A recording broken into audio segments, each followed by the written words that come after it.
A reading from the Holy Gospel according to St. Luke. That very day, the first day of the week, 2 of Jesus' disciples were going to a village 7 miles from Jerusalem called Emmaus, and they were conversing about all the things that had occurred. And it happened that while they were conversing and debating, Jesus himself drew near and walked with them, but their eyes were prevented from recognizing him.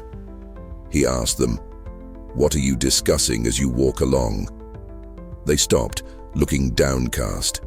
One of them, named Cleopas, said to him in reply, "Are you the only visitor to Jerusalem who does not know of the things that have taken place there in these days?" And he replied to them, "What sort of things?" They said to him, "The things that happened to Jesus the Nazarene, who was a prophet, mighty in deed and word before God and all the people, how our chief priests and rulers both handed him over to a sentence of death and crucified him. But we were hoping that he would be the one to redeem Israel. And besides all this, it is now the 3rd day since this took place. Some women from our group, however, have astounded us. They were at the tomb early in the morning and did not find his body. They came back and reported that they had indeed seen a vision of angels who announced that he was alive. Then some of those with us went to the tomb and found things just as the women had described, but him they did not see." And he said to them, "Oh, how foolish you are! How slow of heart to believe all that the prophets spoke! Was it not necessary that the Messiah should suffer these things and enter into his glory?" Then, beginning with Moses and all the prophets, he interpreted to them what referred to him in all the scriptures. As they approached the village to which they were going, he gave the impression that he was going on farther. But they urged him, "Stay with us, for it is nearly evening and the day is almost over." So he went in to stay with them, and it happened that, while he was with them at table, he took bread, said the blessing, broke it, and gave it to them. With that, their eyes were opened and they recognized him, but he vanished from their sight. Then they said to each other, "Were not our hearts burning within us while he spoke to us on the way and opened the scriptures to us?" So they set out at once and returned to Jerusalem, where they found gathered together the 11 and those with them who were saying, "The Lord has truly been raised and has appeared to Simon." Then the 2 recounted what had taken place on the way and how he was made known to them in the breaking of the bread.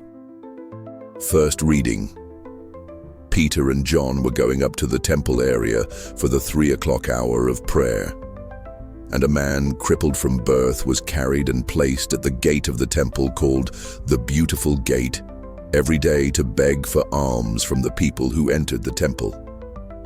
When he saw Peter and John about to go into the temple, he asked for alms. But Peter looked intently at him, as did John, and said, "Look at us." He paid attention to them, expecting to receive something from them.